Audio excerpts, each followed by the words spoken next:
Okay, so we place value on a lot of things, and you may think placing a value on content marketing may be kind of silly, but really we're talking about like the return on investment is kind of where I place the value.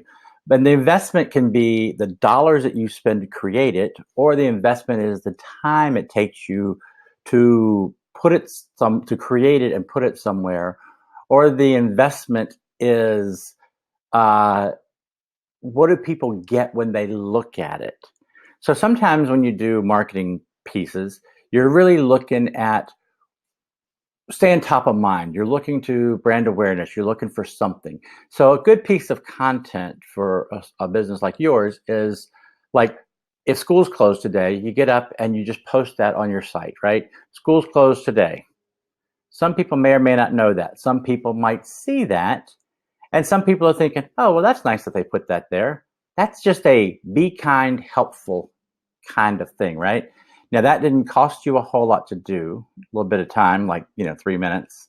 But the value of that, it has some value to, and I mean, we'll be honest, the few people that see it, because not the whole neighborhood's not going to see it, but a few people might see it. So it may post.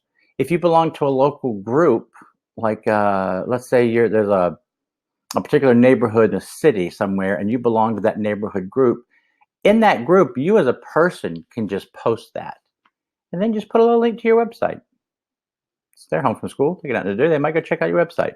They might go check out something you have. School day special, I mean, out of school special today. If you slip and fall, come in. Uh, We'll give you a free X-ray. That's the big word I'm looking for. We'll give you a free X-ray. I mean, you can make things work in your favor that are low cost, low entry, low everything, and still have it be content that can work for you. So the value of content marketing is all those little bits will add up. People do business with people they know, like, and trust, right? Everybody says that building businesses are built on relationships, not products. I hate to be the bearer of bad news, but chiropractors, a lot of people think are a dime a dozen, unless they really go to a chiropractor and then they know the value of their chiropractor and what they like. And then they're set because they don't want to go to anybody else. But people that don't necessarily go to chiropractors on a regular basis, they don't see why you're better than the other guy, than the other guy, than the other guy. And if the other guy's closer to my house, I'm going to go there.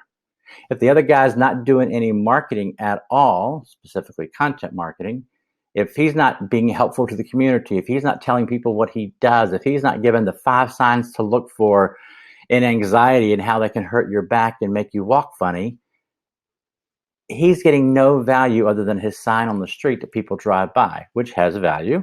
But if people start seeing your posts, your comments, your things in places that you're placing it, then you become the trusted source, the known source, maybe even the liked source. So once they get to know you and like you and trust you, the chances of them booking an appointment are greater than just driving by that sign every day. How many times in a flower shop, for example, how many times have you driven by a flower shop and said, oh, they look like they have nice stuff? You don't ever stop in there because you got your one flower guy you always go to. He may be more expensive. He may not. You don't know because you never check the prices of this other place you drive by.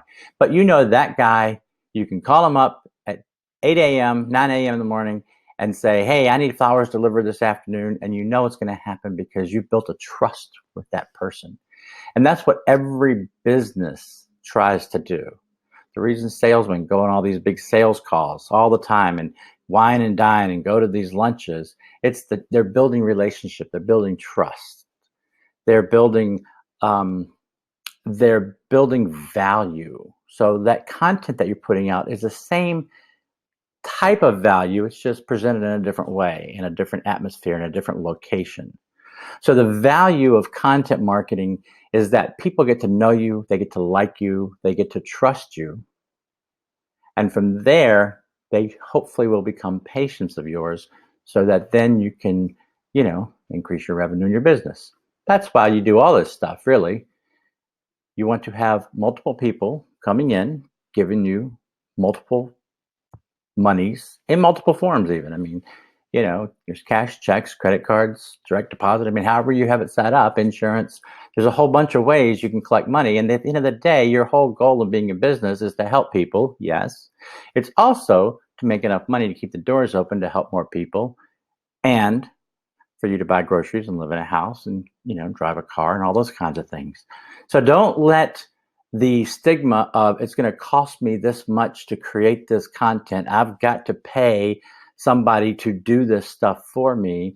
I don't know how to do this stuff. These are all obstacles that you can overcome in your business because the value lies in having that content, promoting that content more than one time, and getting it out there so that people can see it so they can get to know you, like you, and trust you, because that's where the real value of content marketing comes.